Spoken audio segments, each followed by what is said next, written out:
Mon mode d'exercice est à la fois un exercice de consultation au cabinet, où là on retrouve le colloque singulier avec le patient. J'exerce également dans un établissement privé, qui est la Polyclinique du Parc. Et puis j'exerce également au CHU en tant qu'attaché.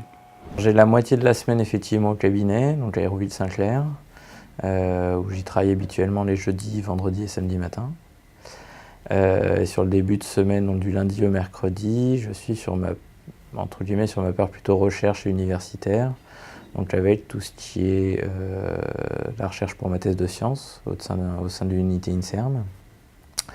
La préparation des cours auxquels je participe pour le département de médecine générale, les cours aux internes. J'ai eu pendant une vingtaine d'années une activité, ce qu'on appelle dans un centre CPDP, Centre pluridisciplinaire de diagnostic prénatal au CHU de Caen. Je ne tenais pas à être strictement enfermé dans mon bureau, parce que j'avais peur de tomber dans une certaine monotonie de la consultation, qui est cependant indispensable. Je veux dire, c'est la base même de notre métier. Je suis arrivé dans mon poste, j'avais tout à construire. J'avais à la fois à construire mon activité au cabinet,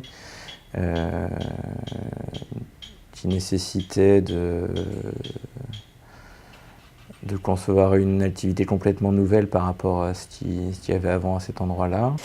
Et autrement, j'ai aussi des fonctions d'enseignement, puisque je fais partie des formateurs du Collège français d'échographie fétale. J'ai participé à de nombreuses réunions en tant qu'animateur dans les FMC des différents groupes de FMC des médecins généralistes de la région, où pas mal m'ont demandé de venir intervenir sur des domaines qui me sont propres. Je trouve que la plus belle chose dans notre métier, c'est de partager, cette espèce de partenariat où vraiment on a appris des choses de nos anciens, nous aussi on va former des jeunes. Pour moi c'est fondamental, donc j'ai toujours eu des étudiants. C'est pour tout ça que j'aime le libéral. C'est pour le contact, pour le partage, pour tout ça. En dehors du pôle, j'ai aussi d'autres fonctions.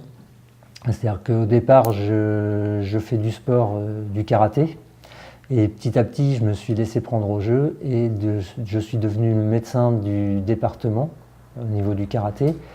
Et depuis cette année, je suis devenu le président du comité départemental de karaté. J'étais déjà président de mon club de karaté, et maintenant je suis président du comité départemental de karaté. Et j'ai été aussi élu à la Ligue de Normandie. Donc je fais partie du comité directeur de la Ligue de Normandie, dans lequel j'ai intégré la commission médicale. J'arrive quand même à me dégager un petit peu de temps pour ma vie personnelle et familiale. Surtout, je pense, parce que j'ai appris de mes expériences antérieures, où quand j'ai représenté les internes,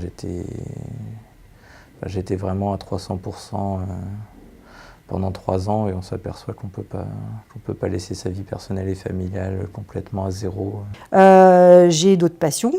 Donc j'ai dit au début là, que je voulais être journaliste, donc je ne fais pas de journalisme, mais j'écris des romans. Et j'en ai déjà écrit 2 qui ont été publiés. Et le 3e est en cours. Donc j'ai même le temps d'écrire. Puisque ouais, je fais donc de la musique, c'est une formation. Et puis ma grande passion, c'est la plongée sous-marine. Donc voilà. Donc dès que je peux, quand c'est possible, je plonge. Voilà, je fais ce que je veux. J'ai une certaine liberté qui est... Alors j'ai des contraintes, c'est normal, mais voilà, mais je les ai un peu choisies quand même.